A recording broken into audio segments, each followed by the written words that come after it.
Hi, brothers and sisters. I will share with you the testimony of how the Lord helped me overcome a sin. And I go directly to the problem. Matthew chapter 6, verse 12. And forgive us our debts as we forgive our debtors. I was stuck here. And the Lord emphasizes again this issue in the verse 14 and 15. For if ye forgive men their trespasses, your heavenly Father will also forgive you. But if ye forgive not men their trespasses, neither will your Father forgive your trespasses. I realized that I didn't forgive. I wanted to fulfill the will of God, but my heart would not let go.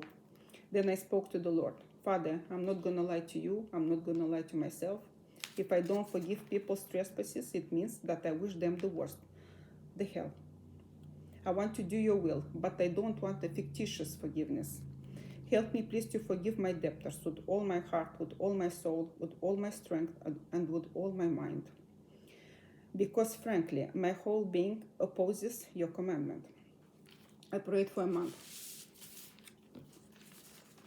And one night, I woke up with the pain in my ribs on the right side, in front and behind, here. Suddenly, I felt the intense urges for my needs. I will use more medical terms, to urinate and defecate. I'm sorry, but I need to point out these two processes to understand a verse from the New Testament. Maybe someone understood what it's about.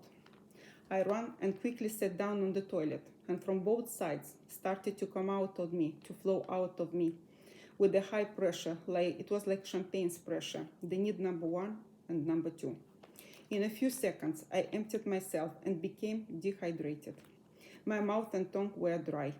I had lost a lot of fluid, and suddenly I felt that I was no longer in control of my body. My body had fallen and leaned against the wall. I tried to move, to take control of it, but I realized that I wasn't even in my body. My soul separated from my body. More exactly, I felt that the body detached from my soul. And suddenly I felt a pain that entered my soul and gradually increased until it turned into the agony pain, much more painful than the labor pain.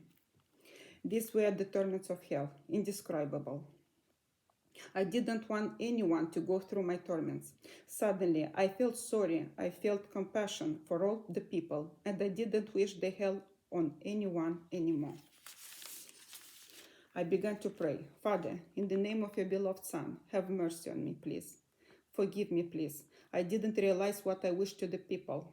My kids are too young, and I cannot even ask for forgiveness from those I was angry with. And all of a sudden, I felt that someone blew a warm breath on me, like that. This breath entered my nostrils and spread throughout my soul, removing the pain of agony.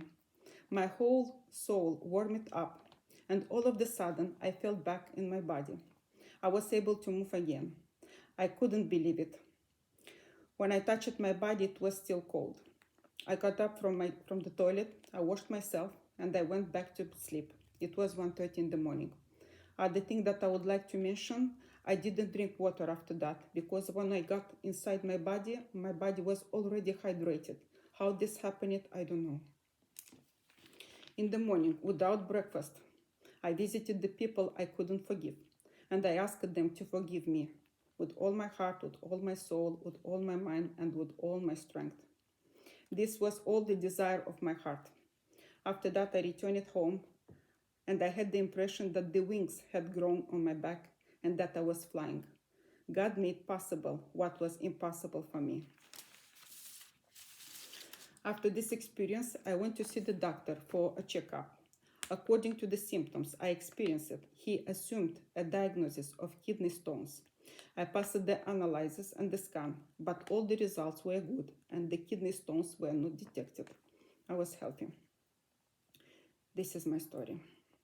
Now I'm going to read to you from the Psalm 26, the verse 2. This is the Psalm of David. Examine me, O Lord, and prove me. Try my reins and my heart. Jeremiah chapter 17, verse 10. I, the Lord, search the heart, I try the reins, even to give every man according to his ways and according to the fruit of his doings. In Leviticus chapter 17, verse 11, God says, For the life of the flesh is in the blood. So the life and our soul is in the blood. I will give you the two definitions of the heart and the kidney. Heart is a muscular organ that pumps blood around the body by circulating it through the circulatory and vascular system. Kidney is the organ which filters waste and toxic matter from the blood and converts that into urine. Now, do you remember the needs number 1 and number 2? What was the purpose of this work? 2 Timothy chapter 2, verse 20 and 21. But in a great house there are not only vessels of gold and silver, but also of wood and earth, and some to honor and some to dishonor. If a man therefore purge himself from this, he shall be a vessel unto honor, sanctified and meet for the master's use, and prepared unto every good work. My dear brothers and sisters, if you have the same sin, if you have the same issue, please ask God to examine your heart and your reins and to try them. And then God Himself will purge your soul and your life from toxic matters and from the waste of dishonor. Thank you very much to watch and listen my testimony. God bless you. Bye.